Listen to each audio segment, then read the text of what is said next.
Narito ang kailangan laman ng isang go bag. Una, pagkaing hindi agad basta napapanis. Pinakapraktikal na ilagay sa go bag ang 1 litrong tubig, biskwit at dilata. Maaari itong dagdagan depende sa pangangailangan ng pamilya. Ikalawa, sa dapat na ilagay sa go bag ang first aid kit.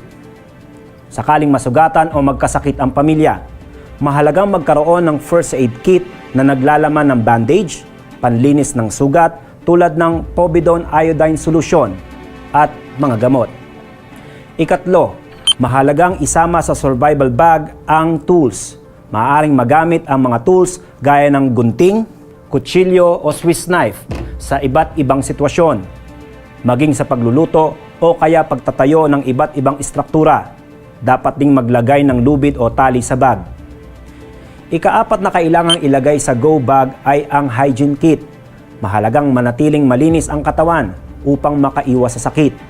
Dahil dito ay kailangan maglagay ng sipilyo, toothpaste, shampoo, sabon at tissue sa bag. Ikalima, maglagay din sa bag ng pera, ID at importanteng dokumento. Siguraduhin may dalang pera upang may kakayahang makabili ng mga kailangan sa panahon ng sakuna. Mabuti rin magkaroon ng pagkakilanlan ang bawat miyembro ng pamilya sa panahon ng sakuna. Kaya kailangan magdala ng ID at mahalagang dokumento. Ika-6, power bank. Mahalagang may power bank para hindi agad maubusan ng baterya ang cellphone at iba pang electronic devices na magagamit upang makausap ang mahal sa buhay, pati na ang ibang tao. Ika-7, ilaw at radyo. Posibleng mawalan ng kuryente sa panahon ng sakuna, kaya kailangan na maglagay ng flashlights at posporo sa go bag. Mainam din kung makakapagdala ng radyo dahil mahalagang may mapagkukuhanan tayo ng impormasyon sa panahon ng sakuna. Kapag naisalansan na ang mga gamit na ito sa go bag, ilagay ito sa lugar sa bahay kung saan madali itong makukuha ng sinumang miyembro ng pamilya. Tandaan, pagkaing hindi basta napapanis at tubig na malinis, first aid kit, tools, hygiene kit, pera, ID at importanteng dokumento, power bank, ilaw at radyo ang dapat laman ng inyong mga go bag.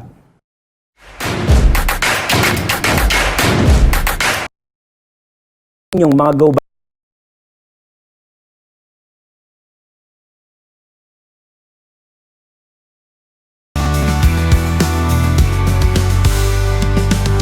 Kababaihan at kalalakihan, nagkakaisa sa iisang natikan. Dignidad at puso ang aming sandata. Pag-ibig sa bayan, wagas na alaala. Kalag forces, bantay ng lahi. Lunahay at sa Diyos, pamilya at bansay saksi.